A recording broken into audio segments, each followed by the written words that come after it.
अस्सलाम वालेकुम।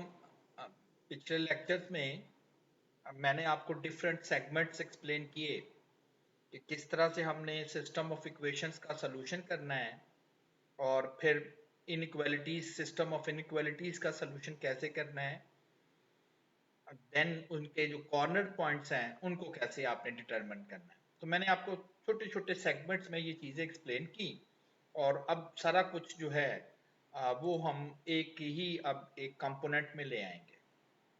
याद रहे कि हमने कोर्स स्टार्ट किया है ऑपरेशंस रिसर्च का, जिसका मेन कंसर्न अगर आप कहें बेस्ट यूटिलाइजेशन ऑफ रिसोर्सेज है कि रिसोर्सेज को आपने कैसे जो है वो यूटिलाइज कर। तो लीनियर प्रोग्रामिंग में पहले भी इंट्रोड्यूस कर चुका हूं कि जो भी मैनेजर्स होते हैं उनका मोस्ट जो कंसर्न होता है वो most effective use of organisation resources हैं।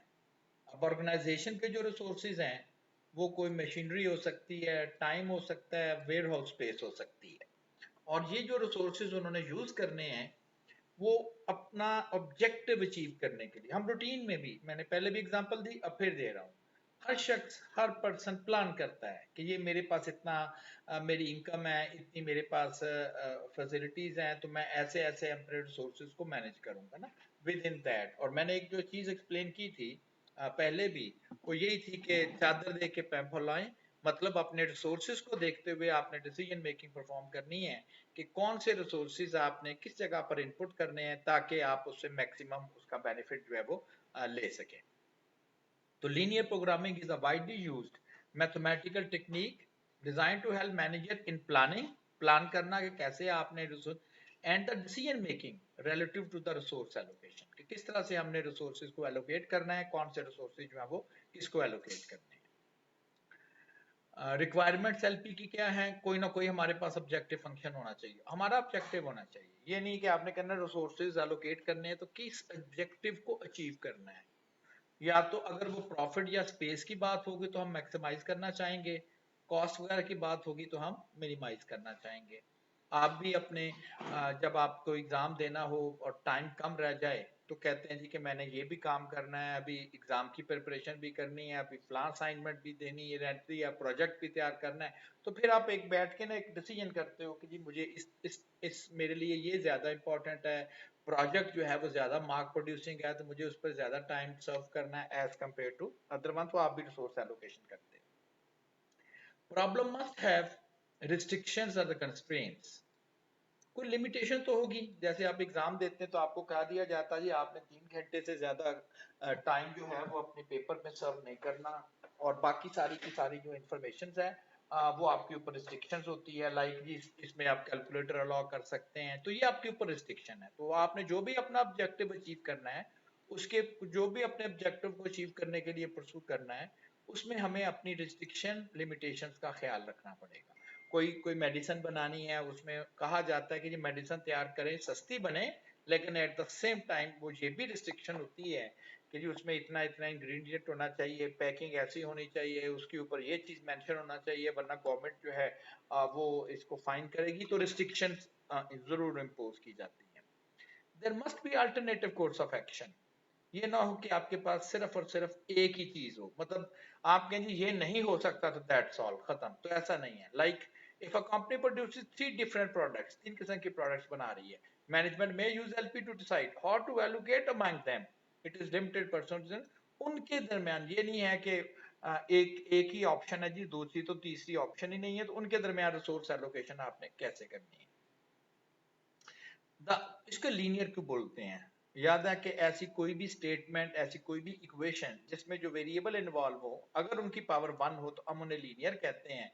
इसमें आप देखेंगे कि मैं ऑब्जेक्टिव फंक्शन एक मैथमेटिक्स के फॉर्म में लिखूंगा, मैं लिमिटेशन कंस्ट्रेंट्स को एक मैथमेटिक्स के फॉर्म में लिखा जाएगा, लेकिन वो तमाम की तमाम जो स्टेटमेंट्स हैं, इक्वेशन होंगी, इनइक्वालिटीज होंगी, वो सब की सब उनकी पावर वेरिएबल की 1 होगी, तो इसलिए हम इसे लीनियर प्रोग्रामिंग भी कॉल करते हैं। कंपोनेंट्स, अच्छा मैं हर सेकंड लेक्चर में आपको ना डेवलपमेंट बता दी थी कि लीनियर प्रोग्रामिंग प्रॉब्लम आपने डिजाइन कैसे करना है, डेवलप कैसे करना है। मैं थोड़ा सा रिवाइज कर रहा हूँ। इसमें सबसे पहले देखेंगे कि डिसीजन वेरिएबल्स क्या है, हमारा ऑब्जेक्टिव फंक्शन क्या है, और हमारे ऊपर कोई लिमिटेशन या कंस्ट्रेंट्स क्या है, क्या क्या हमारे ऊपर जो है वो रिस्ट्रिक्शन लगी हुई हैं कि हम ये काम कर सकते हैं, ये रिसोर्सेज यूज कर सकते हैं, नहीं कर सकते। अब ये वही प्रॉब्लम है जिसका एलपी प्रॉब्लम मैंने ऑलरेडी डेवलप किया हुआ था, ऑलरेडी डिजाइन किया हुआ था। अगर आप इसको देखना चाहते हैं तो आप प्रीवियस लेक्चर्स को देखें और देखें कि इस प्रॉब्लम्स का हमने लीनियर प्रोग्रामिंग प्रॉब्लम जो है वो किस तरह से हमने इसको बनाया था। इसके लिए सबसे पहले ये कोई फर्नीचर कंपनी है, वो दो तरह के प्रोडक्ट्स बना रही हैं, टेबल और चेयर्स बना रही हैं, ठीक है। वो टोटल सारे प्रॉब्लम्स को पढ़ने के से पहले सबसे पहले देखा करें कि आपका इस काम को या इस कंपनी का ऑब्जेक्टिव क्या है। The Flair furniture company problem is to determine the best possible combination of table and chairs in order to reach the maximum profit, ये उसका ऑब्जेक्टिव है। ये इस कंपनी का ऑब्जेक्टिव है। और इस ऑब्जेक्टिव को प्रॉफिट कहां से आएगा? टेबल चेयर सेल करने से आएगा। टेबल चेयर क्यों मैं कह रहा हूं, ये मेंशन है, how many table and how many chairs the company must sell. तो टेबल चेयर उनके डिसीजन वेरिएबल्स हैं कि कितने वो कंपनी टेबल बनाए, कितने वो चेयर्स बनाए, और इस ऑब्जेक्टिव को अचीव करना है कि मैक्सिमम प्रॉफिट भी अर्न करना जो है वो उनका कंसर्न होगा। और अगर डेटा को देखा जाए तो एक टेबल 4 आवर्स में कारपेंट्री डिपार्टमेंट में तैयार होता है, 2 आवर्स पेंटिंग डिपार्टमेंट का लेता है। और एक जो चेयर है वो 3 घंटे उसे लगते हैं कारपेंट्री डिपार्टमेंट में लकड़ी का काम होने में, उसका ग्रे स्ट्रक्चर तैयार होने में। कारपेंटर उसका स्ट्रक्चर बनाता है, फिर वो पेंटिंग डिपार्टमेंट में चेयर टेबल चले जाते हैं, वहां जाके कहता है उनके ऊपर पेंट हो जाता है। तो इसका मतलब है कि इस प्रोसीजर में दो डिपार्टमेंट के रिसोर्सेज जो है वो यूज हो रहे हैं और रिसोर्सेज लिमिटेड है। जो 240 हैं वो कारपेंट्री डिपार्टमेंट के रिसोर्सेज हैं, और 100 जो हैं वो पेंटिंग डिपार्टमेंट के रिसोर्सेज जो है वो अवेलेबल है। और एक टेबल $7 का प्रॉफिट देता है और एक चेयर जो है वो $5 का। यहाँ से देख के लगेगा जी हमें चेयर नहीं बनानी चाहिए, वो $5 का प्रॉफिट दे रही है, लेकिन सेम टाइम ये भी तो देखे टेबल रिसोर्सेज भी तो आपके ज्यादा ले रहा है ना, तो इसका तो कोई फायदा नहीं है कि 10 घंटे में तैयार होगा, 7 घंटे $7 प्रॉफिट है। चेयर 5 घंटे में तैयार होगी और आप कहीं $5 तो उसमें बेनिफिट है, 5 घंटे में बस तैयार होगी, $5 प्रॉफिट भी दिया है, ठीक है ना। तो इस डेटा को पहले हम एक फॉर्मेट में एक टेबल बना के जो है वो लिख लेंगे। सबसे पहले आप लास्ट रो पे लिखा करें प्रॉफिट को, उसके बाद देखा करें ये प्रॉफिट आएगा कहां से। आप कहेंगे टेबल और सेल मैन्युफैक्चर करने से, ये डिसीजन वेरिएबल्स, इसे कॉलम पे लिख लिया। लास्ट रो लिख दी कि जी एक टेबल का प्रॉफिट $7, दूसरे टेबल का प्रॉफिट $5। लास्ट पर आपने इसको मेंशन करके लिख दिया। उसके बाद स्टेटमेंट पढ़ी है मैंने, समरी बना के लिखी हुई है। Each table sold yield a profit of 7। Each table take 4 hours of carpentry department. Each table, एक टेबल 4 घंटे में कारपेंट्री डिपार्टमेंट में तैयार होता है, और फिर 1-2 घंटे में वो पेंटिंग डिपार्टमेंट में। तो आप समझ लें कि आपके पास कंस्ट्रेंट अब लिखना आ गया, रिसोर्सेज कितने कितने यूज उसने करने हैं, और ये पर टेबल है। इसी तरह से पर टेबल रिसोर्सेज भी आ गया, और मेंशन किया गया है कि कारपेंट्री डिपार्टमेंट का जो टोटल टाइम अवेलेबल है वो 240 आवर्स है, और पेंटिंग डिपार्टमेंट का जो टोटल टाइम आपको अवेलेबल है वो 100 आवर्स। ये आपके पास रिसोर्स की लिमिट है। देन डिसीजन वेरिएबल बन गया है कि how many table to produce, how many chair to produce. Objective function ये था, एक टेबल $7 का प्रॉफिट देता है, और अगर आपको आप कहें जी $7 एक टेबल तो नहीं बनाना, कितने बनाने हैं, यही तो बताना है कि एक्स टेबल बनाएंगे तो कितना प्रॉफिट आएगा। हम कहें जी इसको फिर इससे मल्टीप्लाई करते हैं, और जो प्रॉफिट आएगा वो चेयर से आएगा। एक चेयर आपको $5 का प्रॉफिट दे रही है, अगर आप वाई चेयर प्रिपेयर करेंगे तो आप कहेंगे 5 चेयर, तो जो प्रॉफिट है वो एक चेयर का है। और अगर हम वाई चेयर जिसका नंबर हमने बताना है वो अगर प्रॉफिट को मेंटेन करें तो ये बन जाएगा आपके पास total profit earn by the firm, ये मैक्सिमम होना चाहिए अपना ऑब्जेक्टिव। तो इसलिए टेबल में लिख रहा कि इसको आप एक्स से मल्टीप्लाई कर दें तो ये इधर से प्रॉफिट आ जाएगा, और इसको आप वाई से मल्टीप्लाई कर देंगे तो वो वाई चेयर्स का टोटल प्रॉफिट आ जाएगा, और दोनों को ऐड कर लेंगे तो आपके पास टोटल प्रॉफिट अर्न आ जाएगा। इसको जी के साथ लिख देते हैं हम रूटीन में, और कह दिया जाता है कि इसको आपने मैक्सिमाइज करना है। अब जरा आ जाते हैं अपने रिसोर्स एलोकेशन की जाने। एक टेबल के लिए 4 आवर्स कारपेंट्री चाहिए, वाई टेबल बनाने के लिए आपको 4 टाइम्स वाई कारपेंट्री आवर्स चाहिए। कारपेंट्री आवर्स आपको चेयर के लिए भी चाहिए, एक चेयर के लिए 3 आवर्स चाहिए, वाई चेयर बनाने के लिए 3 टाइम्स वाई आवर्स चाहिए।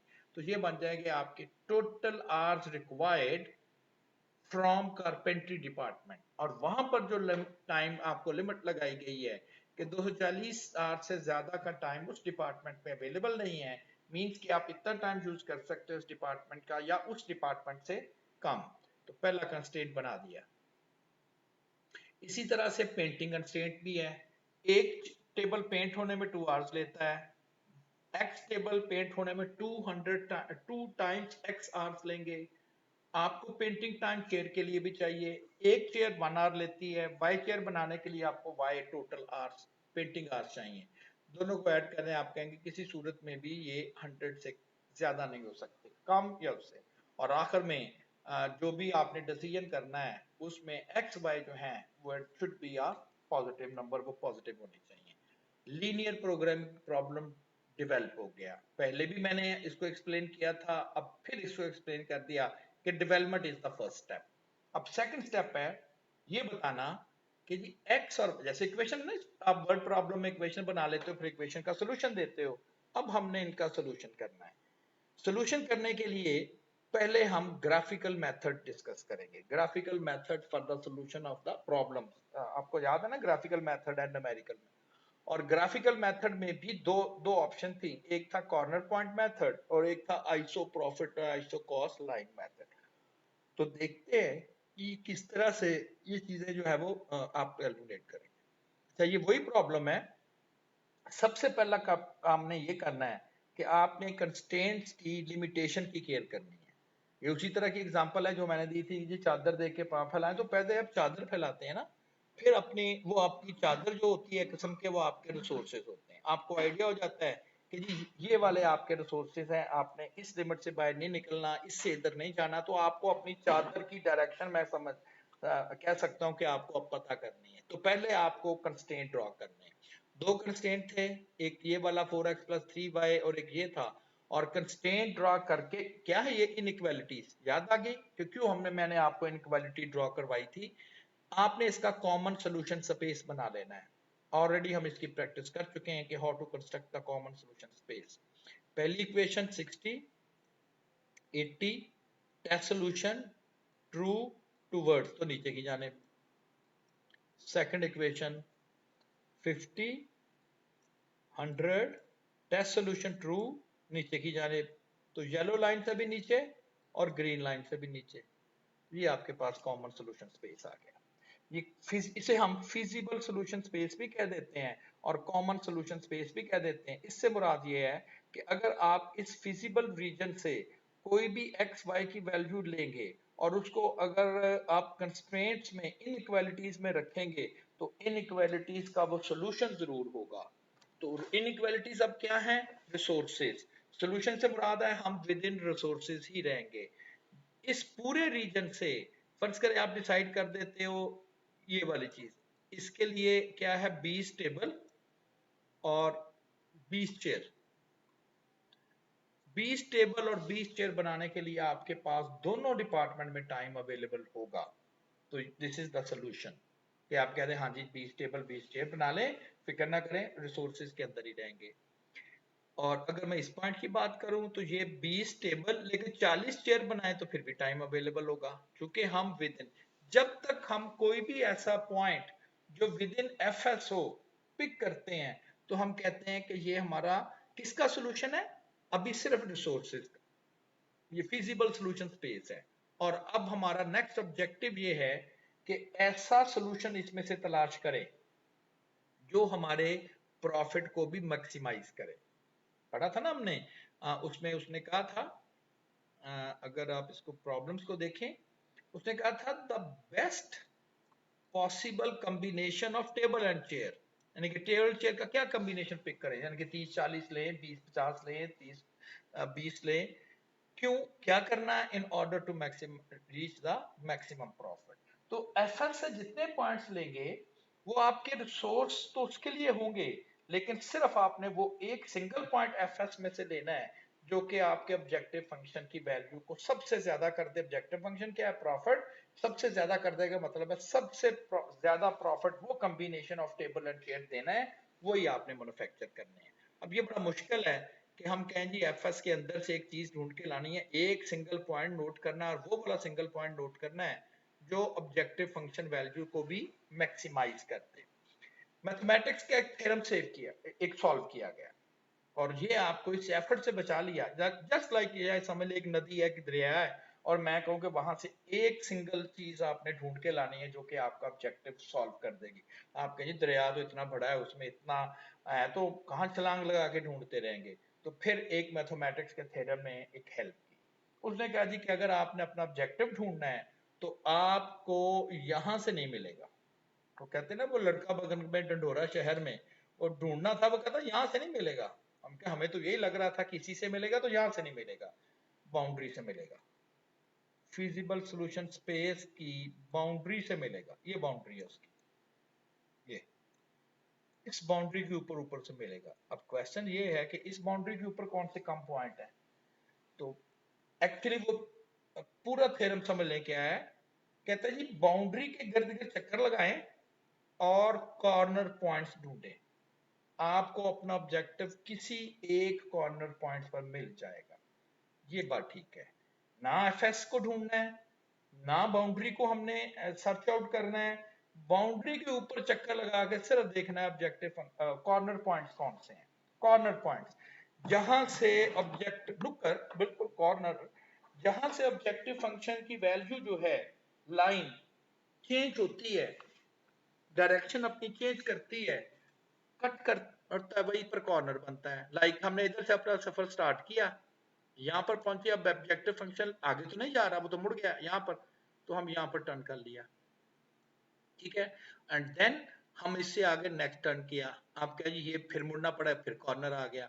तो इस एफएस के पॉइंट तो अनलिमिटेड हैं लेकिन कॉर्नर पॉइंट लिमिटेड है और सिर्फ 4 है। तो 4 कॉर्नर पॉइंट्स हैं इस एफएस के 4। तो इस तरह से इस प्रॉब्लम के 4 कॉर्नर पॉइंट्स हैं और हमें अब सिर्फ और सिर्फ अपने ऑब्जेक्टिव के लिए इन चारों के चारों कॉर्नर पॉइंट्स को विजिट करना है। अब फर्स्ट जो कॉर्नर पॉइंट है, पॉइंट एक वैल्यू है, इसके कोऑर्डिनेट्स हैं। तो ये चूंकि ओरिजिन है फर्स्ट कॉर्नर पॉइंट, इसके कोऑर्डिनेट्स जो बनते हैं वो 0 0। अब 0 0 कोऑर्डिनेट्स का मतलब है एक्स एक्सिस पे टेबल है, वाई एक्सिस पे चेयर है, और 0 0 का मतलब है कि अगर आप 0 टेबल बनाएंगे, 0 टेबल और 0 चेयर, तो 0 टेबल और 0 चेयर बनाने के लिए हमारे पास रिसोर्सेज होंगे और प्रॉफिट भी 0 ही होगा, क्योंकि हमारे पास प्रॉफिट फंक्शन क्या था, 7x प्लस 5y। अब 7x की जगह 0, y की जगह 0, 0 टेबल 0 प्रॉफिट, तो प्रॉफिट भी 0। अब दूसरा कॉर्नर पॉइंट देखते हैं। दूसरा जो कॉर्नर पॉइंट था, जब भी पॉइंट की बात होगी एक्स वाई की बात होगी, दूसरा जो कॉर्नर पॉइंट है उसकी जो एक्स वाई वैल्यू आपके पास आ रही हैं वो आ रही है 0 80। एक्स का मतलब है टेबल, टेबल ना बनाए, 80 चेयर्स बना ले। एक चेयर $5 का प्रॉफिट देती है, तो 80 चेयर आपको जो है वो $400 का प्रॉफिट देगी। फॉर द टाइम बिंग यही लग रहा है कि जी ये बेहतर है, ज़ाहिर है $400 का प्रॉफिट मिलेगा, टेबल नहीं बनाने। अब जो थर्ड, मैं पहले फोर्थ की बात कर रहा हूँ, जो फोर्थ कॉर्नर पॉइंट है वो है 50, टेबल ही बना ले, चेयर ना बनाए, 350, एक रह गया। और ये पॉइंट बनता है इन दोनों के इंटरसेक्शन से। और जो आपको समझाया गया था कि जी पॉइंट ऑफ इंटरसेक्शन कैसे फाइंड करते हैं, वो एक्चुअली इसीलिए था कि हमें एफएस के कॉर्नर चाहिए, जो कॉर्नर तो एक्स एक्सिस या वाई एक्सिस पर लाई करता है वो तो आसान है, लेकिन वो कॉर्नर जो लाइनों के आपस के कट करने से बनता है, उसके लिए फिर आपको दोनों इक्वेशंस को साइमल्टेनियसली सॉल्व करना पड़ेगा। अब जो दो इक्वेशन जो आपको साइमल्टेनियसली सॉल्व करनी थी वो थी 4x plus 3y is equal to 240, और दूसरी जो इक्वेशन थी 2x plus 1y is equal to y। और याद है मैंने आपको एलिमिनेशन मेथड मैन्युअली भी बताया और कैलकुलेटर की मदद से भी बताया। अब आपके पास ऑप्शन है कि ठीक है अगर आपके पास कैलकुलेटर्स नहीं अवेलेबल इसलिए, तो मैं आपको फोर्स नहीं कर रहा कि आपने खरीदने हैं या आपके पास होने चाहिए, आप मैनुअली कर लें, आपका अपना टाइम ही वेस्ट होगा, तो आप मैनुअली इसे कर लेंगे। अब इसको कैलकुलेटर से करना हो, याद है कैसे हमने स्टार्ट किया था? Equation which is on number 5, linear equation which involves two variables x y is on number 1, a means x का coefficient which is 4, equal sign press करेंगे, फिर 3 y का कोफिशिएंट, इक्वल साइन प्रेस करेंगे, 240 c equal press करेंगे तो next line पर आ जाएगा। Next equation coefficient एक दफा एंटर पुट करोगे तो x की वैल्यू आ जाएगी। देखिए x की वैल्यू कितनी आ रही है, 30, x 30, और सेकेंड टाइम एंटर करोगे तो y की वैल्यू आ जाएगी 30 40। तो इन दोनों लाइनों का जो इंटरसेक्शन पॉइंट आ रहा है वो 30 40 आ रहा है, यानी कि ये वाला 30 40। अब जब आप 30 एंड 40 को रखोगे, यानी कि 30 x की जगह, y की जगह 40, तो आपको $410 जो है वो प्रॉफिट मिलेगा। और अब आपने कहना जी 4 पॉसिबल पॉइंट थे जहां पर हमें प्रॉफिट मैक्सिमम मिल सकता था, पॉसिबली इसमें से नोट किया तो पता चला थर्ड वन यही आपको मैक्सिमम प्रॉफिट है। तो समरी ये है कि पहले कॉर्नर पॉइंट का सोल्यूशन अडॉप्ट करोगे तो 0 मिलेगा, दूसरे कॉर्नर पे जो भी कॉम्बिनेशन मिल रहा है उसको अगर आप मैन्युफैक्चर करोगे तो $400 प्रॉफिट आएगा, तीसरे कॉर्नर पॉइंट पर जो भी मैन्युफैक्चर करोगे $410 प्रॉफिट आएगा, और लास्ट कॉर्नर पॉइंट पर जो भी आप मैन्युफैक्चर करोगे तो $350 प्रॉफिट आएगा। क्योंकि हम चाहेंगे मैक्सिमम प्रॉफिट अर्न करना, तो द बेस्ट आंसर इज कि आप थर्ड कॉर्नर पॉइंट का जो सोल्यूशन है, यानी कि 30 टेबल्स और 40 chairs, this is now our final conclusion. तो हमने उस ऑर्गेनाइजेशन के लिए ये किया कि अगर आपके पास ये रिसोर्सेज हैं और ये वाला प्रॉफिट मार्जिन चल रहा है, तो इसमें बेस्ट पॉसिबल कॉम्बिनेशन जो बनता है वो 30 टेबल बनती हैं और 40 चेयर। अब लग ऐसे रहा था कि टेबल का चूंकि प्रॉफिट $7 है, चेयर का $5 है, तो टेबल ज्यादा बनाने चाहिए, लेकिन क्यों इस सोल्यूशन में वो ज्यादा इसलिए नहीं आ रहे कि वो रिसोर्सेज ज्यादा डिमांड कर रहे थे। तो रिसोर्सेज को भी तो कीप इन माइंड रखना है ना, तो वो रिसोर्सेज ज्यादा इस चीज में डिमांड कर रहे थे। अच्छा, कॉर्नर पॉइंट मेथड का एक तो ड्रॉबैक ये भी कह लें, ड्रॉबैक तो नहीं करना चाहिए, कि अभी तो चूंकि सिर्फ 2 कंस्ट्रेंट्स हैं और 4 कॉर्नर पॉइंट्स बने हैं, इनमें कोई रिलेशन नहीं होता कि 2 कंस्ट्रेंट हो तो 4 बनते हैं और 3 कंस्ट्रेंट हो तो 6 बनने हैं, 4 कंस्ट्रेंट हो तो 8 बनने, इनमें कोई रिलेशन नहीं होता। मे बी 2 और 3 और 4, आपने पहले भी अगर कॉमन सोल्यूशन स्पेस देखे, किसी में 2 बन जाते थे, किसी में 4 बन जाते थे, किसी में 5 बन जाते थे, तो कोई रिलेशन नहीं है। लेकिन कहा यह जाता है कि अगर कॉर्नर पॉइंट ज्यादा आ जाएं, जब तक आप each and every corner point पर ऑब्जेक्टिव फंक्शन वैल्यू कैलकुलेट नहीं करेंगे, उस वक्त तक आप डिसाइड नहीं कर पाएंगे कि कौन सा कॉर्नर पॉइंट जो है वो हमें मैक्सिमम वैल्यू देगा। तो आपको 5-6 कॉर्नर पॉइंट सारे के सारे कैलकुलेट करने भी पड़ेंगे। ऑल्दो पहले तो हमें मैनुअल करने पड़ते थे, तो 5-6 कॉर्नर पॉइंट्स को कैलकुलेशन में टाइम लगता था। कॉर्नर पॉइंट मुश्किल सिर्फ वो होता है जो इंटरसेक्शन से बनता है, जो एक्स एक्सिस वाई एक्सिस पर होना, वो तो जल्दी पता चल जाता है कि इसकी एक्स वैल्यू 50 है तो वाई 0 है, इसकी वाई वैल्यू 90 है तो एक्स 0 है। लेकिन जो इंटरसेक्शन से बनता है उसकी एक्स वाई वैल्यू हमें मैथमेटिकली नोट करनी है, ग्राफ से नहीं, वरना बहुत मुश्किल हो जाएगा। इसका अल्टरनेटिव ये था कि आप एक सेकंड ग्राफिकल मेथड है, सेकंड मेथड अडॉप्ट करते, और उस मेथड को हम कहते हैं आइसो प्रॉफिट लाइन मेथड। यहां तक आपने वही स्टेप करने हैं जो मैंने यहां पर मेंशन किए हुए हैं, एग्जैक्टली वही स्टेप जो है वो वहां पर मेंशन करने हैं। लेकिन कॉर्नर पॉइंट्स मैंने हाईलाइट तो किए हुए हैं, कॉर्नर पॉइंट्स, लेकिन अभी मैंने इनके कोऑर्डिनेट्स कैलकुलेट नहीं करना है, क्योंकि मैं समझता हूं कि जी मुझे सारे कोऑर्डिनेट्स कैलकुलेट करने पड़ेंगे। तो क्या डायरेक्टली पता चल सकता है कि आइडेंटिफाई हो जाए कि चारों में से कौन सा कॉर्नर पॉइंट हमें ऑब्जेक्टिव फंक्शन वैल्यू मैक्सिमम देगा? हम सिर्फ और सिर्फ उसी के ही कोऑर्डिनेट कैलकुलेट करेंगे, बाकियों के नहीं करेंगे, तो पता चल सकता है। इसका प्रोसीजर ये है कि आपको ऑब्जेक्टिव फंक्शन लाइन ड्रॉ करनी है। ऑब्जेक्टिव फंक्शन लाइन, याद करें हमारा ऑब्जेक्टिव फंक्शन सिर्फ इतना था। अच्छा, इसको ना कंफ्यूज करें कि जी इधर आपने x2 लिख दिया, वो मैं ख्याल थोड़ा सा मैंने किसी जगह से कॉपी किया था इसे, तो आप इसे y कर दें, वो एक ही बात है। आप समझ लें x एक्सिस पर x1 है और y एक्सिस पे x2 है, तो वो कोई ऐसा नहीं है। लेकिन जो ऑब्जेक्टिव फंक्शन की जहां तक बात है, तो ऑब्जेक्टिव फंक्शन तो हमारे पास सिर्फ और सिर्फ ये वाला था, 7x प्लस 5y।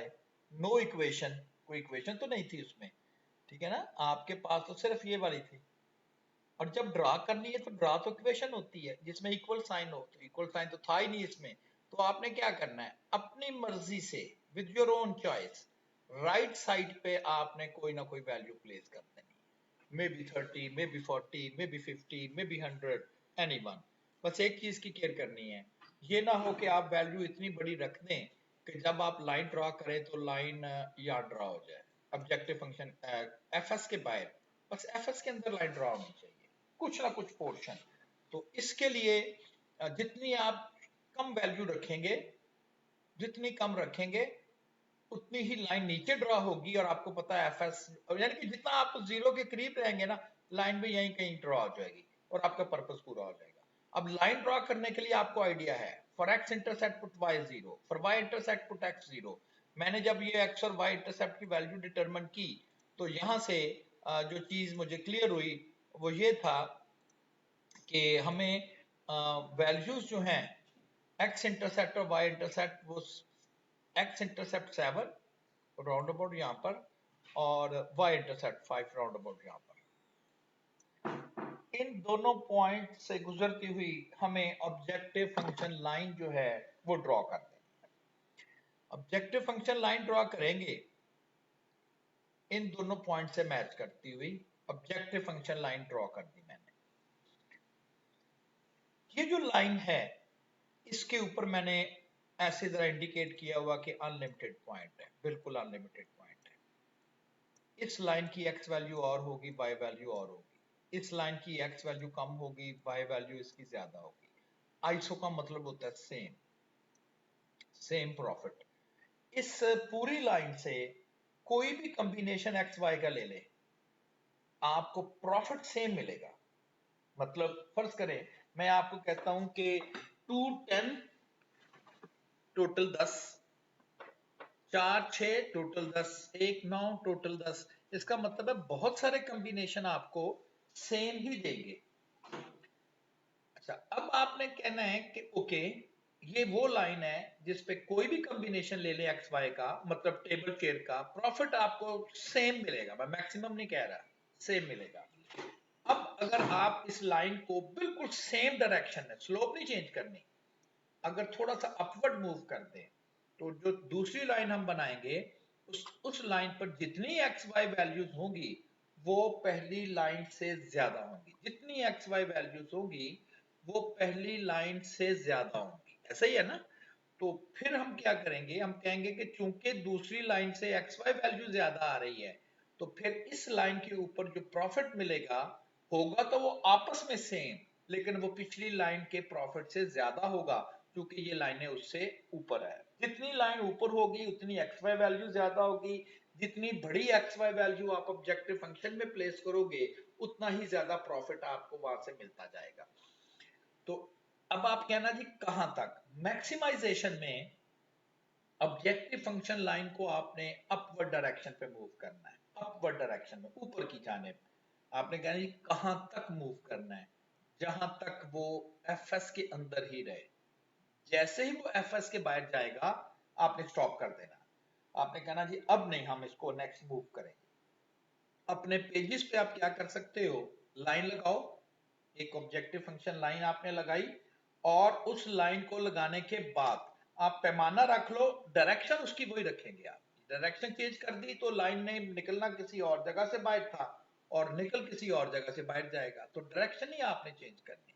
तो डायरेक्शन आप चेंज नहीं करेंगे, उसी सेम डायरेक्शन में आप रहने देंगे और अपवर्ड डायरेक्शन में मूव करेंगे। लेकिन जब आप कहेंगे जी इसके बाद अगर हमने मजीद बढ़ाया इस लाइन को, तो देन ये ऑब्जेक्टिव फंक्शन के बाहर निकल जाएगी, बस वहीं आपने रुक जाना है।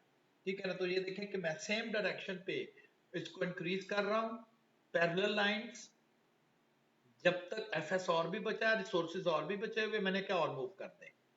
जब मैं इस एक्सटेंट तक पहुंचा, अब कहूंगा कि अगर आपने मजीद इसे थोड़ा सा भी इंक्रीज किया तो ये एफ एस से एग्जिट कर जाएगा। ये वो आखिरी पॉइंट है, ये वो आखिरी हद है वो कहते हैं समटाइम तो हमने तुम्हें आखिरी हद तक देखना है। बस ये आखिरी एफएस की हद है जहां तक ऑब्जेक्टिव फंक्शन लाइन को आप एक्सटेंड करके बढ़ा सकते थे। इसके बाद मजीद बढ़ाया आपने तो ये तो बाहर निकल जाएगी। इसके बाद नोट करना है आपने कि ये किस कॉर्नर पॉइंट से बाहर निकली है आखिरी दफा, उसको आपने नोट कर लेना है। जिस भी कॉर्नर पॉइंट से ये लास्ट टाइम जो है वो एग्जिट करेगी, लाइक इस कॉर्नर पॉइंट से ये लास्ट टाइम एग्जिट कर रही है, सही है ना? इस कॉर्नर पॉइंट से ये लास्ट टाइम जो है वो लाइन एग्जिट कर रही है। अब आपने क्या करना, बाकी कॉर्नर पॉइंट नहीं कैलकुलेट करने, सिर्फ वो कॉर्नर पॉइंट कैलकुलेट करना है जो लास्ट टाइम एग्जिट कर रहा था। आप कहिए इससे अगर आप मजीद बढ़ाएंगे तो ये ऑब्जेक्टिव फंक्शन लाइन इससे बाहर निकल जाएगी, इससे ज्यादा हम एक्सटेंड नहीं कर सकते। तो बस ये आपके रिसोर्सेज की आखिरी लिमिट है जो कि आप यूज कर सकते हो। बस सिर्फ इस एक कॉर्नर पॉइंट का कोऑर्डिनेट्स आप कैलकुलेट करेंगे और वो आपको पता चल रहा है कि ये दो लाइनों से मिलके बन रहा है। दो लाइन को साइमल्टेनियसली सॉल्व कर ले, पहले भी हमने किया था। तो उस वक्त पॉइंट आ गया 30-40, no need to check the other one. जो लास्ट एग्जिट कॉर्नर होगा ये किसी कॉर्नर से निकलेगी, फिलहाल फिलहाल ये किसी कॉर्नर से ही बाहर निकलेगी। तो जो लास्ट कॉर्नर एग्जिट वाला बनेगा, जिसके बाद यहां से देखिए ये लाइन लाइन अभी भी कॉर्नर को टच कर रही है, लेकिन इस कॉर्नर से तो ये निकल गई है। इसका मतलब ये लास्ट कॉर्नर तो नहीं है, इसके बाद भी अभी है, मजीद एक्सटेंशन हो सकती थी लाइन की। हाँ, इसके बाद अगर आप मजीद बढ़ाएंगे तो अब कोई एफएस नहीं रह जाएगा, रिसोर्सेज खत्म हो जाएंगे। ये आपके रिसोर्सेज यूज करने की आखिरी हद थी तो आपने यूज कर ली, बस इतने यूज कर सकते थे। और इसके बाद आप कह देंगे जी कि 30-40 इज आवर कॉमन सोल्यूशन। देखिए इसमें आइसो ये ऑब्जेक्टिव फंक्शन लाइन कब प्रॉब्लम करती है, जब कॉर्नर पॉइंट ना बड़े करीब करीब हो। इस वक्त तो दूर दूर है ना, जब कॉर्नर पॉइंट करीब करीब होते हैं तो फिर आइडिया नहीं हो रहा होता कि ये किस कॉर्नर पॉइंट से निकल रही है। एक कॉर्नर पॉइंट लाइक यहाँ पर हो, एक कॉर्नर पॉइंट थोड़ा सा इसके काफी करीब हो, एक एक इधर हो, तो समझ नहीं आ रही होती कि ये इस कॉर्नर से निकली है, इस कॉर्नर से निकली है, इस कॉर्नर से निकली है, इस कॉर्नर से निकली है। लेकिन क्योंकि कॉर्नर पॉइंट्स में तो हमें कोई चीज कंसर्न नहीं होती कि कहां से निकले, हम कह रहे चारों से ही हमने कैलकुलेट किया, जो मिनिमम था वो पिक किया। तो इसमें ये थोड़ा सा ड्रॉबैक है कि जब कॉर्नर पॉइंट्स ग्राफ में इस तरह से बन जाए कि करीब करीब हो, तो फिर आइडिया नहीं हो रहा होता है कि किस कॉर्नर पॉइंट से वो लास्ट टाइम जो है वो एग्जिट की है। लाइन की डायरेक्शन अपनी मर्जी से नहीं बनानी है आपने। फर्ज करें आप कहें जी लाइन हम ऐसे ड्रॉ कर देते हैं, बढ़ाते जाएंगे, बढ़ाते जाएंगे, बढ़ाते जाएंगे, तो फिर तो यहां से एग्जिट करेंगे ना आखिरी दफा। This is the optimal solution, जबकि हमें पता ये नहीं है, ठीक है ना। और अगर आपने लाइन की डायरेक्शन ऐसे ऐसे कर दी तो अपनी मर्जी से तो नहीं करनी है आपने। अच्छा, अगर ऐसे इंक्रीज करते जाएंगे तो देखें वो कॉर्नर पॉइंट पीछे रह गया, ये वाला, लेकिन अभी भी एफएस अभी भी लाइन बढ़ सकती है। और जब आप लाइन इस तरह से बढ़ाएंगे और कहेंगे कि आखिरी दफा लाइन जो थी वो इस कॉर्नर से बाहर निकली है, तो ये वाला ऑप्टिमल सोल्यूशन है, जबकि है नहीं। तो लाइन की जो डायरेक्शन है वो अपनी मर्जी से नहीं आपने रखनी। डायरेक्शन का मतलब समझना, ये वाली डायरेक्शन स्लोप, तो वो आपने लाइन के कोफिशिएंट डिटरमिन करेंगे ये किस तरह है। फर्ज करें ये 5 और 7 था, ये अगर 5 और 40 हो जाता तो लाइन ऐसे बन जानी थी, 10 और 40 हो जाता ये कोफिशिएंट। तो इसका मतलब है कोफिशिएंट पे ही डिटरमिन करेगा कि वो लाइन जो है वो किस तरह से बनाई जा सकती है। जी, आई थिंक आपको इस चीज का एक्सप्लेनेशन हो गई होगी। अब ये दूसरा प्रॉब्लम है, प्रॉब्लम डेवलपमेंट हमने इसकी भी पहले की हुई है। आप प्रीवियस वीडियो देखेंगे तो आपको पता चल जाएगा, क्योंकि मेनली इस लेक्चर में हमने सोल्यूशन एलपी का कर रहे हैं। तो जो डायरेक्शन है यानी कि जो डेवलपमेंट है वो पहले ही इस प्रॉब्लम की हमने की हुई है। थोड़ा सा रीड कर देता हूँ ताकि रिवाइज हो जाए कि ये कोई हॉलीडे मील ट्रकी रंच है, पोल्ट्री फार्म कह दे, और वो अपने ट्रकीज के लिए फीड तैयार करता है, खुराक तैयार करता है, दो मुख्तलिफ किस्म की ब्रांड को मिक्स करके, दो मुख्तलिफ किस्म की ब्रांड को मिक्स करता है और अपने टर्कीज के लिए वो फीड जो है वो तैयार कर लेता है। अब जो इसके लिए जो फीड उसने तैयार की हुई है उसमें मुख्तलिफ इंग्रेडिएंट चाहिए। उसका आइडिया ये है कि फीड भी सस्ती से सस्ती तैयार हो और एट द सेम टाइम वो इंग्रेडिएंट्स रिक्वायरमेंट भी पूरी करे। ये ना हो कि आप फीड बड़ी सस्ती ले आए लेकिन उसमें कुछ चीज अवेलेबल ही ना हो, और आप कहेंगे कि इसको आप क्या क्या किस तरह से आप करेंगे, तो इसके भी केयर करनी है। तो फीड भी जो है लोएस्ट कॉस्ट फीड तैयार हो, लोएस्ट कॉस्ट, और उसमें न्यूट्रिशनल इंग्रेडिएंट भी रिक्वायरमेंट के मुताबिक हो। अब हर फीड में वो कितने कितने आ रहे थे हर फीड में, तो कंसर्न ये है कि कॉस्ट जो डाइट तैयार हो वो भी लोएस्ट हो, सस्ती बन जाए, लेकिन उसमें इंग्रेडिएंट्स ए बी सी जैसे विटामिन कार्बोहाइड्रेट्स नहीं इंग्रेडिएंट वो भी होने चाहिए हेल्दी। ये ना हो कि सस्ती तो बन गई लेकिन उनकी जो ट्रकीज हैं वो खाती हैं लेकिन वजन नहीं बढ़ता, ज़ाहिर है फिर मार्केट में सेल आउट नहीं होंगी। और बताया गया है कि अगर आप ब्रांड वन देते हैं, परचेज करके लाते हो ब्रांड वन, तो उसमें आपको 5 यूनिट्स जो हैं वो इंग्रेडिएंट ए मिलता है, 4 यूनिट इंग्रेडिएंट बी के आपको मिल जाते हैं, और इसी तरह से इंग्रेडिएंट सी भी वहाँ पर जो है वो आपको अवेलेबल होता है। एंड देन अगर आप ब्रांड टू परचेज करते हो तो 10 यूनिट्स जो हैं वो इंग्रेडिएंट ए के मिलते हैं, 3 यूनिट्स जो हैं वो इंग्रेडिएंट बी के मिलते हैं, और इंग्रेडिएंट सी का एक्चुअली आपको कोई यूनिट जो है वो यहाँ से नहीं मिलता। Brand one feed cost the run 2 cents a pound, कि जो ब्रांड वन है वो कितने पाउंड की उसको कॉस्ट करती है, तो उसका भी उन्होंने बता दिया है 2 सेंट्स अ पाउंड। और while the brand two 3 cents a pound. और यहाँ उसने मिनिमम रिक्वायरमेंट लिखी है, जो फीड तैयार करनी है उसमें कम से कम क्या होना चाहिए, 90 यूनिट ए के जरूर होने चाहिए, 90 यूनिट्स जो है वो ए के जरूर होने चाहिए, 48 यूनिट्स जो है वो बी के जरूर होने चाहिए, और 1.5 यूनिट्स जो है वो इंग्रेडिएंट सी जरूर होना चाहिए। और owner of the run would like to produce the lowest cost diet, ये उसका टारगेट है। टेबल आल्दो मैंने पहले आपको एक्सप्लेन कर चुके हैं लेकिन फिर भी उसको आप लिख लें। सबसे पहले देखा करें कि क्या है, मिनिमाइज करना है कॉस्ट को।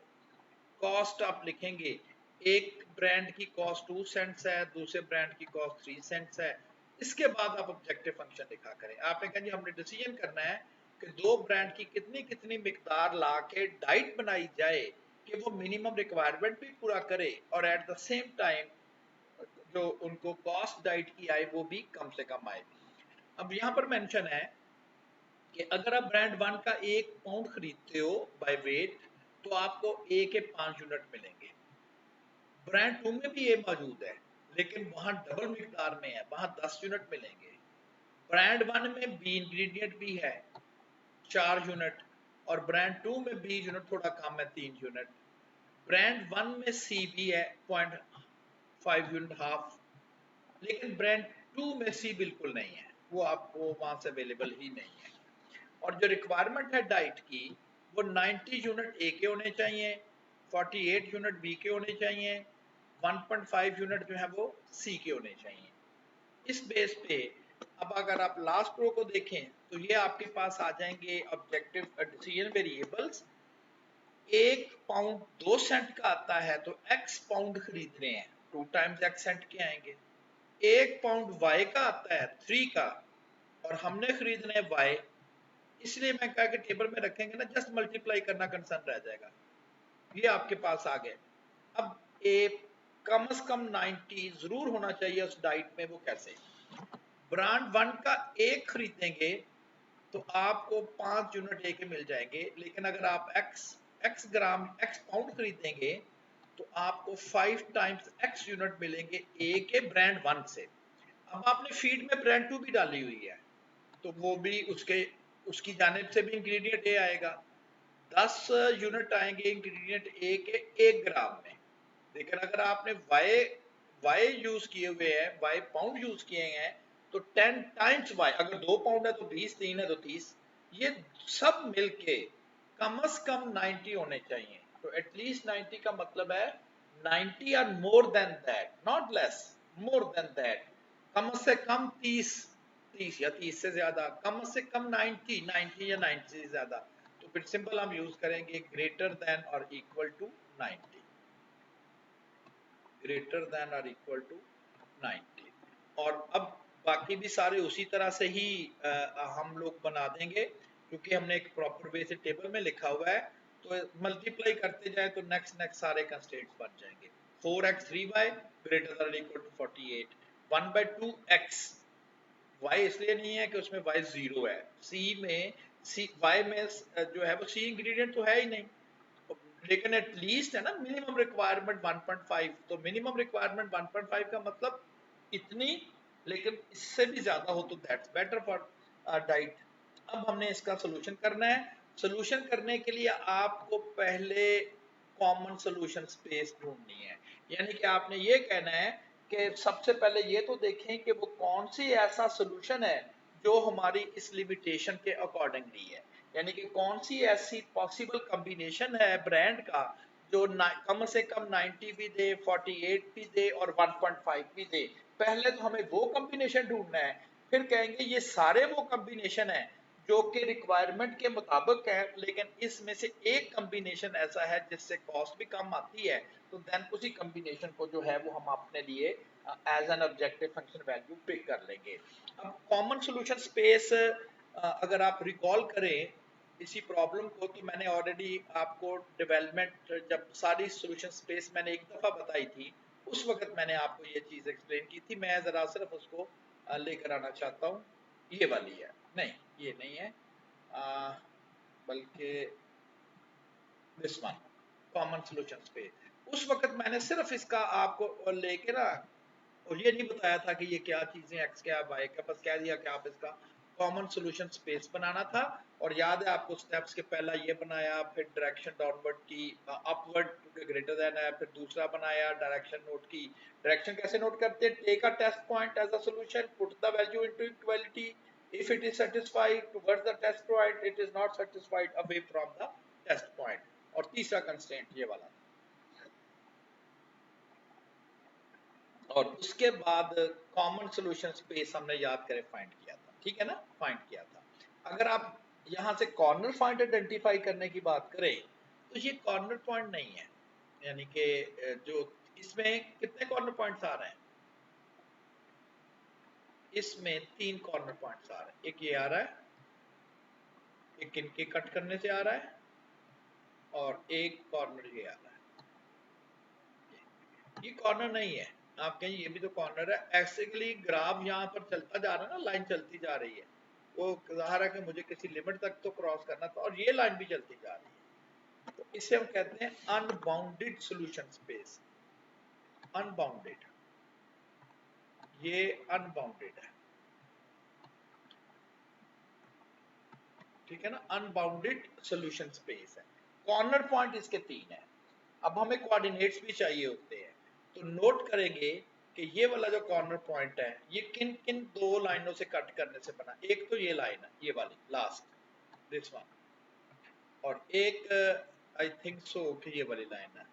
आप इसकी ऊपर नंबरिंग कर लेंगे ना तो आप आइडेंटिफाई फर्ज करिए लाइन नंबर, आई थिंक अभी चेक करते हैं लाइन नंबर 1 कौन सी थी, चेक कर लेते हैं।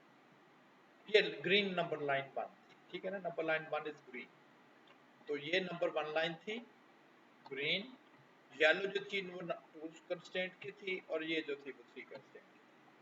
तो अब आप नोट करें कि ये जो पहला कॉर्नर पॉइंट है जिसको मैंने टिक किया हुआ है, ये नंबर 2 और नंबर 3 लाइन से मिलके बना है। नंबर 2 नंबर 3, ये नंबर 2 है, इस लाइन से और इस लाइन को साइमल्टेनियसली सॉल्व कर देना, कैलकुलेटर ले और उसको साइमल्टेनियसली सॉल्व कर। इस तरह से आपने पहला स्टेप में सारे के सारे फिजिबल सॉल्यूशन स्पेस बनाए। तो हम अपने प्रॉब्लम्स पे दोबारा जा रहे हैं, जिस प्रॉब्लम्स को हम डील कर रहे थे। मैं सिर्फ ये बताना था कि मैं ये ऑलरेडी कॉमन सॉल्यूशन स्पेस आपसे कर चुका हूँ, ठीक है ना, सबके मैंने पहले कर लिया, आपसे शेयर कर लिया कि how to make the common solution space.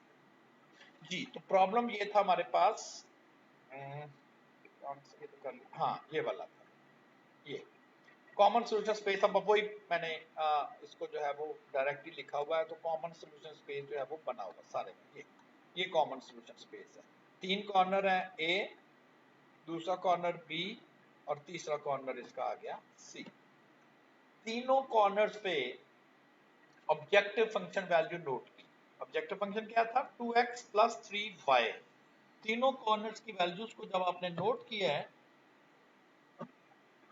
तो तीनों की वैल्यू को आपने जब नोट किया है, तो देन अब आपको आइडिया हुआ कि ये तो 3 कॉर्नर है, हमारा ऑब्जेक्टिव किस कॉर्नर से आएगा, कौन सा कॉर्नर ऐसा है जो कि मैक्सिमम नहीं, कॉस्ट आ रही है इस वक्त तो मिनिमम, तो कौन सा ऐसा सॉल्यूशन है जो कि इंग्रेडिएंट रिक्वायरमेंट भी पूरी कर रहा है, यानी कि 90-48 वाली, और सेम टाइम वो कॉस्ट को भी मिनिमम कर देगा।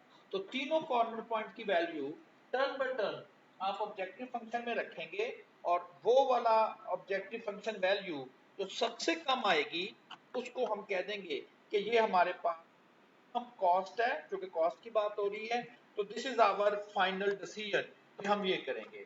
अब इसमें 3 कॉर्नर पॉइंट्स अगर आपने रखे हुए हैं, तो नोट करें कि ये वाला जो कॉर्नर पॉइंट है वो आपको सबसे चीपेस्ट डाइट बना के देता है 31.2 रुपीज, क्या सेंट्स हैं, डॉलर्स हैं। लेकिन अगर रिक्वायरमेंट तीनों पूरी करते हैं, क्योंकि हमने उसको एफएस से लिया हुआ है, इंग्रेडिएंट रिक्वायरमेंट तीनों ने पूरी करनी है, लेकिन इसने सबसे कम पैसों में पूरी करनी है, वो 90 वाली, 48 और 1.5। सो आवर डिसीजन इज, आप 8.4 पाउंड ब्रांड बन के खरीदेंगे, 4.8 पाउंड ब्रांड 2 के खरीदेंगे, डाइट बना लेंगे, इसमें जरूर इंग्रेडिएंट ए 80-90 होगा, बी 48 होगा, सी 1.5 होगा, और पैसे भी आपके कम से कम इस डाइट बनाने में लगेंगे जो कि 31.2 होंगे। तो ये तो था कॉर्नर पॉइंट मेथड से इसका सोल्यूशन फाइंड करना। आल्दो हम प्रेफर करते हैं स्पेशली पॉइंट दूर दूर हो, तो फिर तो iso profit. Objective function line method में उस वक्त सिर्फ प्रॉब्लम आता है जब पॉइंट करीब हो जाते हैं, वो फिर गड़बड़ हो जाती है, और देन फिर हम कहते हैं समझ नहीं आएगी कि किस पॉइंट से निकले हैं। इसकी ऑब्जेक्टिव फंक्शन लाइन ड्रॉ करनी है। ऑब्जेक्टिव फंक्शन है 2x प्लस 3y। अब है तो ये 2x प्लस 3y, लेकिन वैल्यू जो यहां पर आपने प्लेस करनी है अपनी मर्जी से, ताकि हम उस ऑब्जेक्टिव फंक्शन लाइन को ड्रॉ कर सकें। तो इस प्रॉब्लम में वो जो लाइन है, वो मैंने जो लाइन ड्रॉ की है वो कह लें ये 60 है। अपनी मर्जी से वैल्यू जो है वो 60 लेके, एंड देन वो वैल्यू जो है वो डिटरमिन की गई है। अब उसी तरह से x वैल्यू, y वैल्यू आप लोग प्लेस कर दोगे, एंड देन उसकी वैल्यू जो है वो डिटरमिन करोगे। तो x value put y is equal to 0 तो x इंटरसेप्ट आ जाएगा, put x is equal to 0 तो y इंटरसेप्ट आ जाएगा, x को 0 पुट करेंगे तो y इंटरसेप्ट, तो x इंटरसेप्ट 30 तो राउंड अबाउट 30 यहाँ पर, और y इंटरसेप्ट 20 तो राउंड अबाउट 20 यहाँ पर। ऑब्जेक्टिव फंक्शन लाइन आप ड्रॉ कर देंगे जो 30x और उससे गुजरेगी। अब चूंकि ये मिनिमम है, मिनिमम के लिए आपको इस लाइन को नीचे की जानिब लेकर आना है। नीचे लेकर आने का मतलब है कि जैसे ही लाइन नीचे लेकर आएंगे उसकी हाइट कम हो जाएगी, y वैल्यू कम हो जाएगी, वो ओरिजिन से करीब चली जाएगी, उसकी x वैल्यू कम हो जाएगी। जब x वैल्यू y वैल्यू कम होंगी और हम उन्हें ऑब्जेक्टिव फंक्शन में प्लेस करेंगे, तो उस ऑब्जेक्टिव फंक्शन की भी वैल्यू जो है वो कम हो जाएगी, और वो ऑब्जेक्टिव फंक्शन क्या है, कॉस्ट, तो कॉस्ट भी कम हो जाएगी। लेकिन कहां तक कम करना है? अब जब आप x y की वैल्यू इस तरह से कम करते जा रहे हैं, इसका मतलब है x का मतलब ब्रांड 1, x2 का मतलब ब्रांड 2, आपने तो बहुत ज्यादा इंग्रेडिएंट डाल दिए हैं। उसने तो कहा था कम से कम होने चाहिए, तो आप कहें फिर थोड़ी सी थोड़ी मिकदार डालें ताकि खर्चा भी कम हो, लेकिन इतनी कम नहीं करनी कि वो कंस्ट्रेंट्स इंग्रेडिएंट्स को पूरा ना करे। तो इसके लिए आप इसे डाउनवर्ड मूव करेंगे, मैक्सिमाइजेशन के लिए अपवर्ड, और फिर नोट करेंगे कि वो कौन सा कॉर्नर, लास्ट कॉर्नर पॉइंट था जिसके बाद ये बाय निकली थी, जिसके बाद ये लाइन जो है वो बाय निकलती है। तो मैंने फिर इसको डाउनवर्ड मूव किया, लास्ट पॉइंट जिससे बाय निकली है वो बी था, ऐसे ही है ना। देखें ए तो थर्ड लाइन ने एग्जिट कर दिया है, लेकिन अभी भी वो लाइन जो थी वो अवेलेबल थी, तो जो लास्ट एग्जिट पॉइंट था वो हमारे लिए जो था वो B3 आ रहा था, ये वाला, और यही हमारे लिए फाइनल सोल्यूशन है। इस लाइन को, सिर्फ इस लाइन के कोऑर्डिनेट्स नोट करें तो इस लाइन के कोऑर्डिनेट्स ये आ रहे हैं, and this one is our optimal solution, पहले भी यही था। ठीक है ना। तो इस तरह से आप iso objective function line method से भी अपनी कैलकुलेशन कर सकते हैं। लाइन ड्रॉ करें, ऑब्जेक्टिव फंक्शन तो बेसिकली लाइन नहीं होता क्योंकि उसमें इक्वल साइन नहीं होता, अपनी मर्जी से साइन पुट करें, लाइन ड्रॉ करें और फिर देखें कि वो किस पॉइंट से एग्जिट किया, मैक्सिमाइजेशन में बढ़ाना है, मिनिमाइजेशन में से कम करना। नेक्स्ट प्रॉब्लम है फैक्ट्री। नेक्स्ट प्रॉब्लम, तो इस प्रॉब्लम में एक फैक्ट्री है, वो ट्रांसफार्मर और स्विच गियर्स प्रोड्यूस करती है, electronic equipments, transformer, switch gears, switches. The machines in department A can work up to 6 hours per day। वहां पर अगर कारपेंट्री डिपार्टमेंट वो कह रहा था, यहाँ कह रहा है जी डिपार्टमेंट ए में जो मशीन्स अवेलेबल हैं वो एक दिन में 6 घंटे जो है वो काम कर सकती हैं, बाकी फिर शायद हीट अप हो जाती हैं, बंद करना पड़ता है। Similarly department B can work up to 7.5 hours per day। जो डिपार्टमेंट बी की मशीन्स हैं उनकी जो एक दिन की वर्किंग अवेलेबिलिटी है वो 7.5 hours पर डे है। A transformer requires 4 hours in department A। अगर एक ट्रांसफार्मर आपको मैन्युफैक्चर करना है तो इसके लिए आपको डिपार्टमेंट ए के 4 hours रिक्वायर है। 4 hours in department A, 3 hours in department B. Switch gear के लिए 2 hours in department A, 5 hours in department B. तो ये एक्चुअली आपके रिसोर्सेज कंज्यूम करेंगे ना, डिपार्टमेंट ए का टाइम, डिपार्टमेंट बी का टाइम, तो इन्होंने आपके रिसोर्सेज को कंज्यूम करना है। The profit margin on transformer is ₹5,000 and on a switch gear is 6,000। अगर एक ट्रांसफार्मर वो बेचते हैं तो 5,000 का प्रॉफिट आता है, एक स्विच गियर बेचते हैं तो 6,000 का प्रॉफिट आता है।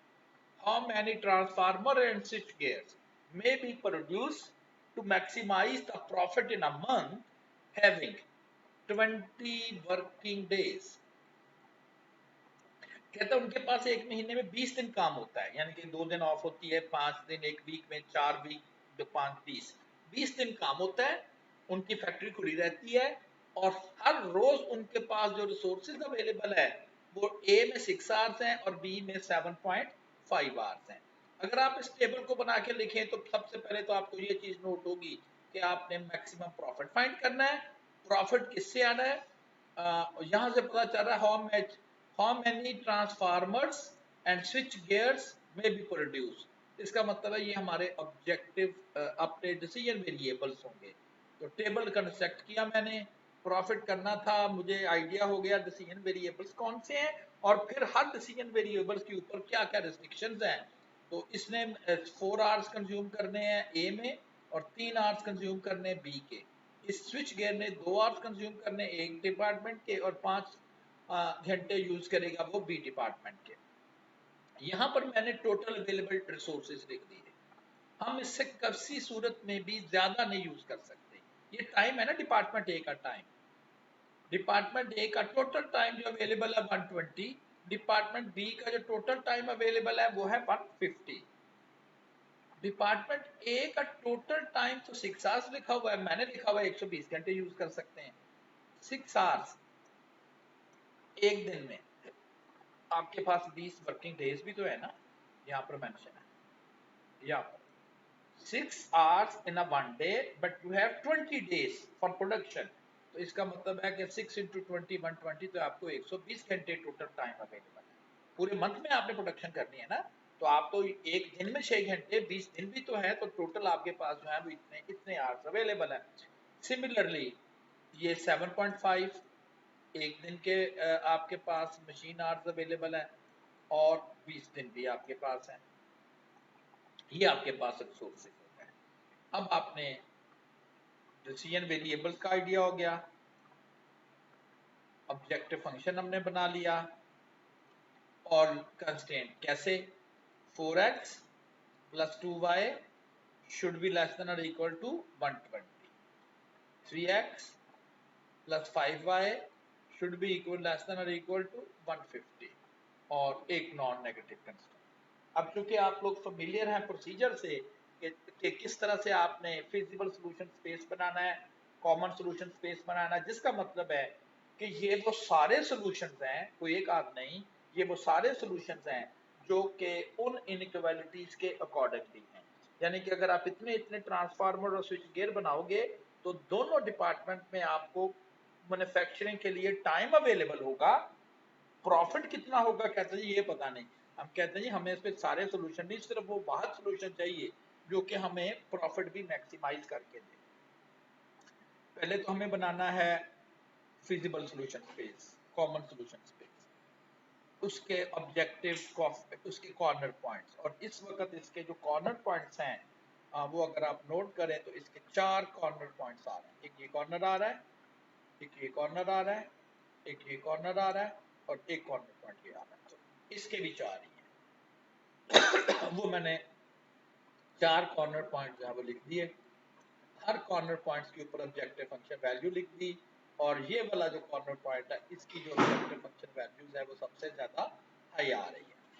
अब ये जो कॉर्नर पॉइंट ये वाला बनता है ना, ये वाला कॉर्नर पॉइंट, तो ये जो 4 कॉर्नर पॉइंट्स थे इसमें से ये वाला जो कॉर्नर पॉइंट आ रहा है इसकी ऑब्जेक्टिव फंक्शन वैल्यू सबसे ज्यादा हाई आ रही है। लेकिन मसला ये है, और ये बनाया मैंने कैसे होगा उसी तरह से, अगर आप कैलकुलेटर्स में देखें तो इक्वेशन सॉल्व करनी थी और इस इक्वेशन में जो वैल्यूज हमने पुट करनी है वो आपके पास है 3, एक है 4 to 120 क्योंकि इसके इंटरसेक्शन से बन रहा है ना, 4 to 120, 3, 5, 150। एक वैल्यू आपके पास अगर आप इसे चेंज करके डेसिमल में देखें तो 41.43, तो 41.43 ही हमारे पास एक वैल्यू आ रही है। और अगर आप दूसरी वैल्यू नोट करें तो उसको डेसिमल में कन्वर्ट करें तो दूसरी value conversion to the decimal 17.14, तो 17.14। लेकिन मसला ये है कि आप डेसिमल्स में ट्रांसफार्मर और स्विच गियर्स नहीं बना सकते। 21.43 का क्या मतलब है कि 21 ट्रांसफार्मर बना ले, फिर अगला ट्रांसफार्मर आधे से भी कम बनाया था, कह दिया चले जी इसको मार्केट में जाके बेच आए, तो ऐसा तो नहीं है ना। आप कहें 22 बना लें, रिसोर्सेज खत्म हो गए। आखिरी हद तक तो चले गए थे ना हम, रिसोर्सेज ही खत्म हो गए, एक सेकंड भी नहीं है। लाइक आप एलएमएस पे पेपर देते हो, आप एक क्वेश्चन सॉल्व कर रहे हो, एक सेकंड रह गया तो आप अपना सोल्यूशन कर सकते थे, लेकिन टाइम खत्म हो गया, पेपर आपका बंद हो गया, तो आप कहेंगे जी नहीं ये तो मजबूरी है, छोड़ना ही पड़ेगा। चाहे आपने 5 मिनट तक वहां तक पहुंचे थे तो छोड़ना पड़ेगा। तो फिर हम कहेंगे कि ये जो डेसिमल पोर्शन है ये हम छोड़ देंगे, ये तो बनाए नहीं ना जा सकते। तो फिर 21 ट्रांसफार्मर ले लेंगे और स्विच गियर्स में भी ये चीज मेंशन छोड़ देंगे और 17। So our final decision is कि आप 21 ट्रांसफार्मर बनाओगे, 17 स्विच गियर बनाओगे और फिर ऑब्जेक्टिव फंक्शन वैल्यू उसके अकॉर्डिंगली कैलकुलेट करोगे। बट डोंट वरी, वो 1,80,000 से कम किसी सूरत नहीं जाएगी, क्योंकि ये थोड़े थोड़े डेसिमल आपने खत्म किए तो मे भी ये जो है वो 2,09,000 है जो ये थोड़े से खत्म हो जाए, ठीक है ना। ये नहीं होगा कि आप कहेंगे जी इससे तो फिर ऑब्जेक्टिव फंक्शन वैल्यू कम हो जाएगी, तो अपने टारगेट से थोड़ा कम हो जाएगी लेकिन बाकी किसी से नहीं कम होगी, रहेगी यही। अब सेकंड जो क्वेश्चन था उसमें जो नीचे पोर्शन था उसमें ये भी पूछा गया था, how many machine hours will remain idle, खड़ी रहेंगी मशीनें, नहीं काम करेंगी, during a month in each department. कहता हर डिपार्टमेंट की अगर आप मैक्सिमम अपना टारगेट अचीव कर ले तो ये भी कैलकुलेट करके बताए कि क्या कुछ मशीनों के टाइम बच जाएंगे कि सारा यूज हो चुका है, शायद बच जाए। ऐसे ही ना कि आप मार्केट जाते हो और आपको कह दिया जाता है ये 1000 रुपीज ले लो, ये भी लेकर आना, ये भी लेकर आना, जरा सस्ती लेकर आना ताकि आ जाए। तो इट में भी आपने कहना कि जो मुझे टारगेट आइटम्स कह गए थे वो मैंने सारे परचेज कर लिए, लेकिन ये फिर भी 13 रुपए बच गए, तो रिसोर्स थोड़े से बच गए। हमने देखना है कि अगर मुझे बनाने हैं 21 ट्रांसफार्मर और 17 स्विच गियर, 21 ट्रांसफार्मर बनाने के लिए मुझे इस डिपार्टमेंट का कितना टाइम चाहिए, 4 घंटे एक के लिए, तो 21 के लिए, 2 घंटे एक स्विच गियर के लिए, तो 17 स्विच गियर के लिए। इनको मैंने सॉल्व किया तो मुझे एक्चुअली 118 आवर्स टोटल चाहिए थे प्रोडक्शन करने के लिए, जो कि मैं मैक्सिमम प्रॉफिट तक ले जाऊंगा। मेरे पास टोटल टाइम था अवेलेबल मशीनों में 120, तो आंसर कर दिया मैंने कि 2 घंटे जो है वो उस डिपार्टमेंट में मशीनों के पास अवेलेबल है। अब इसी तरह से सेकंड में जाएं, 21 और 17, यहाँ पर 21 और ये 17, 148 दूसरे डिपार्टमेंट का टाइम चाहिए, वहां टोटल 150 आवर्स अवेलेबल थे, 2 घंटे वहां पर भी बच गए। इसका मतलब ये हुआ कि दोनों डिपार्टमेंट से आपके पास 2 आवर्स जो है वो सरप्लस है, एक्स्ट्रा रिसोर्सेज हैं।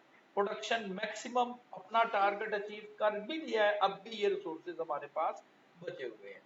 क्वेश्चन ये है कि अगर डिपार्टमेंट ए में 2 घंटे आपके पास अभी भी अवेलेबल है, तो 1-2 घंटे में तो स्विच गियर तैयार हो जाता है ना, ये लिखा हुआ है, तो क्यों नहीं बनाया हमने?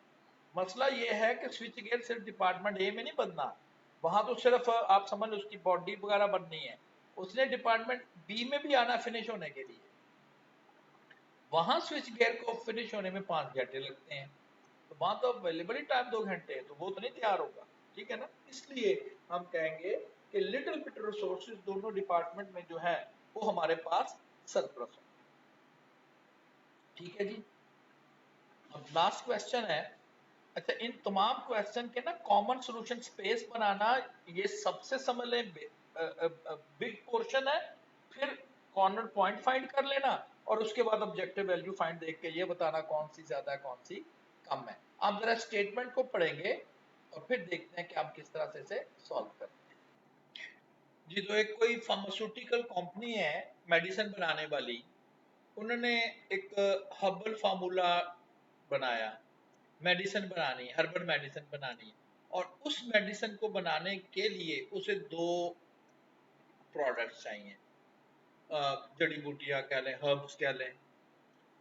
अब वो जो 2 प्रोडक्ट्स हैं, हर्ब्स हैं, उसमें 1 मिलीग्राम अगर वो एक्स हर्ब यूज करते हैं, उसमें 1 यूनिट आयरन का होता है, 1 यूनिट कैल्शियम का मिलता है। मेडिसिन में यही चीजें होती है ना, आयरन का, डॉक्टर कहता है आयरन की कमी है जी, ये बड़ी मेडिसिन लेनी है। जो दूसरी प्रोडक्ट है वाई, दूसरे टाइप की हर्ब कह लें, it can extract 1 unit of iron, 2 units of calcium. ये अगर पहली जो एक वो न्यूट्रिशनल इंग्रेडिएंट वाली थी, उसमें डाइट बनानी थी और 2 ब्रांड की डाइट थी जिसमें इंग्रेडिएंट थे ABC, और जहां इंग्रेडिएंट की बजाय आयरन की मिकदार बताई गई है कि इसमें इतना आयरन है, इसमें इतना आयरन है, इसमें इतना iron. Cost of product x 500 पर mg, उसका 1 mg 500 रुपए का कॉस्ट करता है, और वाई का 1 mg जो है वो 600 का कॉस्ट करेगा।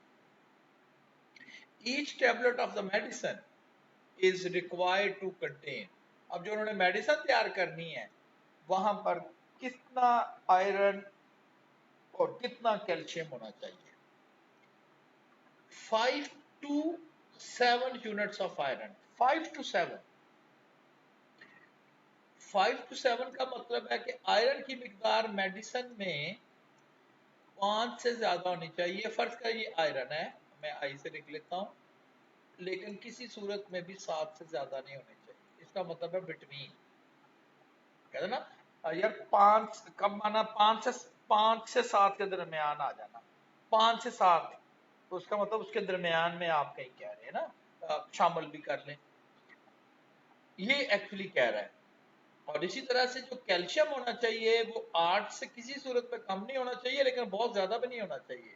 हम कहते हैं जी ज्यादा अच्छी बात है, एक्चुअली ये जो होते हैं ना आपके विटामिन वगैरह और ये वो आयरन वगैरह, ये डेफिशिएंसी तो प्रॉब्लम होती है, लेकिन अगर ज्यादा मिकदार हो तो आपके जिस्म में तो ये भी प्रॉब्लम होती है।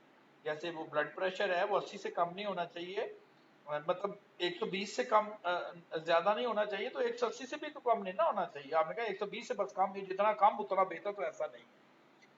Question, how many mg of each product, product कौन सी, एक्स वाई, कितने कितने लाके हम इस्तेमाल करें मेडिसिन बनाने में, should be use to produce the tablet at the lower cost, सस्ती से सस्ती मेडिसिन भी बने और उस मेडिसिन में ये चीजें भी हों, वरना तो आप कहेंगे थोड़े थोड़ा दोनों डाल दे तो बन गई सस्ती, तो लेकिन उसकी जो रिक्वायरमेंट भी तो पूरी होनी चाहिए।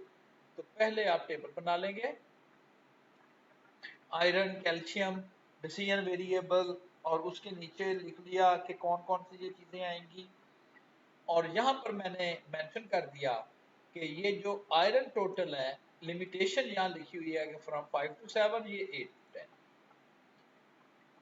और then decision variable, objective function iron, इसका 1 mg 1 यूनिट आयरन देता है, और अगर हम इसके x mg लेंगे तो इतने ही यूनिट हमें आयरन के मिल जाएंगे। आयरन प्रोडक्ट बी से भी आता है, उसमें भी आपको एक ही यूनिट मिलता है, 1 y कह दें। अब ये बिटवीन का मतलब होता है 7 से तो कम ही होना चाहिए, तो मैंने इधर लिख दिया ये 7 से कम होना चाहिए, और सेम टाइम लिख दिया ये 5 से ज्यादा भी होना चाहिए, तो ये 5 से ज्यादा भी होना चाहिए, तो ये 5 से ज्यादा, ठीक है ना। तो इस तरह से आप दूसरी इक्वालिटी भी बना लेंगे, तो ये दोनों इनक्वालिटीज प्रॉब्लम्स की जो है वो बन जाएगी, जिसका मतलब होगा कि बिटवीन दो दो इनक्वालिटीज हैं, एक इसके लिए और एक इसके लिए। अच्छा, जब ड्रॉ करने की बारी आएगी तो ये आपको याद है ना, मैंने उस दफा भी आपको एक्सप्लेन किया था कि ये दो तो नहीं हो सकती, तो आप इनको स्प्लिट करके लिखेंगे। ये दो थी, अलग अलग तोड़ के लिखा आपने, और ये भी दो ही थी, 4 थी टोटल। इन चारों को अब आपने ड्रॉ करना है, कॉमन सोल्यूशन स्पेस बनानी है। ना समझ आए, पहली स्लाइड देखें, उसमें कॉमन सोल्यूशन स्पेस हमने बनाई हुई है। कॉमन सोल्यूशन स्पेस बनानी है, कॉर्नर पॉइंट्स आपने आइडेंटिफाई करने हैं, जैसे एक ये कॉर्नर है, एक ये कॉर्नर है, एक ये कॉर्नर है, और एक ये कॉर्नर है। हर कॉर्नर पे ऑब्जेक्टिव फंक्शन वैल्यू कैलकुलेट की गई है। 4 कॉर्नर थे, 5 और मैंने 4, और मैंने इसके हर कॉर्नर पे ऑब्जेक्टिव फंक्शन वैल्यू कैलकुलेट की। पहली ऑब्जेक्टिव फंक्शन वैल्यू से अगर आप उसमें प्रोडक्ट एक्स इस्तेमाल ही ना करें, बस प्रोडक्ट वाई से ही मेडिसिन बना दें। उन्होंने ये नहीं कहा था कि दोनों प्रोडक्ट जरूर यूज करनी है, सिर्फ ये कहा था कि जो मेडिसिन बननी है उसमें इतने इतने आयरन और कैल्शियम जरूर हो। अगर वो प्रोडक्ट वाई से ही पूरे हो जाते हैं तो ठीक है, ना बनाए मेडिसिन में एक्स ना डाले, 300 की कॉस्ट करेगी। लेकिन अगर इसके भी आप 2 ग्राम डाल दें और इसके 5 की बजाय 3 डाल दें, अब 2800 रुपए में ये तैयार होगी मेडिसिन। ये कॉम्बिनेशन 3600 में तैयार होगा, और ये कॉम्बिनेशन 3800 में। चारों कॉम्बिनेशन ऐसे कॉम्बिनेशन हैं जो आयरन और कैल्शियम की दी हुई लिमिट्स को पूरा कर रहे हैं। लेकिन ये जो कॉम्बिनेशन है 2-3 वाला, ये सबसे ज्यादा चीपेस्ट है, सस्ता बनता है, सस्ता तरीन बनता है ये वाला। तो हम इसी को ही बेस्ट कॉम्बिनेशन कहेंगे, क्योंकि इस कॉम्बिनेशन ने मिनिमाइज भी किया और इन ऑब्जेक्टिव को भी पूरा किया। This is our best combination. तो आप प्रोडक्ट एक्स के 2 mg, प्रोडक्ट वाई के 3 mg, ये लाके आप मिक्सअप करके आप बना दें, तो देन आप कहेंगे जी प्रोडक्ट मेडिसिन तैयार हो जाएगी, 2800 रुपए की तैयार होगी, और जो कुछ कहा गया बिल्कुल उतनी उतनी मिकदार में उसके अंदर भी अवेलेबल होगा। अच्छा ठीक है जी, ये हम नेक्स्ट प्रॉब्लम में एक्चुअली डिस्कस करेंगे, प्रॉब्लम्स इन एलपी। अभी तक का जो भी हमने प्रॉब्लम किया है और जो आपको गाइड किया गया है, इनिशियली स्टार्ट किया और कोई हर्डल, कोई प्रॉब्लम नहीं आए, और आप अपने टारगेट का पहुंच के आंसर किया, 3-4 प्रॉब्लम किए, किसी में हमें कोई चीज फेस नहीं करनी पड़ी। लेकिन समटाइम्स प्रॉब्लम इतने स्मूथ नहीं होते, प्रॉब्लम सॉल्व करते करते डिफरेंट टाइप के इश्यूज आ जाते हैं, उन्हें प्रॉब्लम कह दें। तो लिखा गया problems in LP solution, solution करते हुए कभी कोई मसले भी आएंगे आपके, कभी कोई प्रॉब्लम भी आपके लिए आएगी।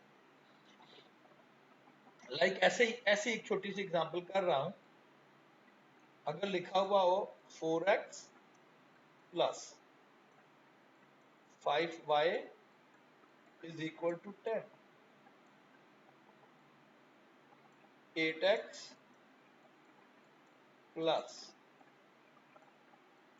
10y इज इक्वल टू 8, और मैं अगर आपको कहूं कि कैलकुलेटर से इसका सोल्यूशन फाइंड करें, वो कॉर्नर पॉइंट फाइंड करने थे ना, इसका सोल्यूशन फाइंड करें, तो अगर आप कैलकुलेटर फर्ज करें ले लेते हैं और कैलकुलेटर यूज करते हुए इसके कोफिशिएंट लिखना ही कंसर्न था, तो पहला कोफिशिएंट 4, 5, 10, then 8, 10 और 10, नो सोल्यूशन।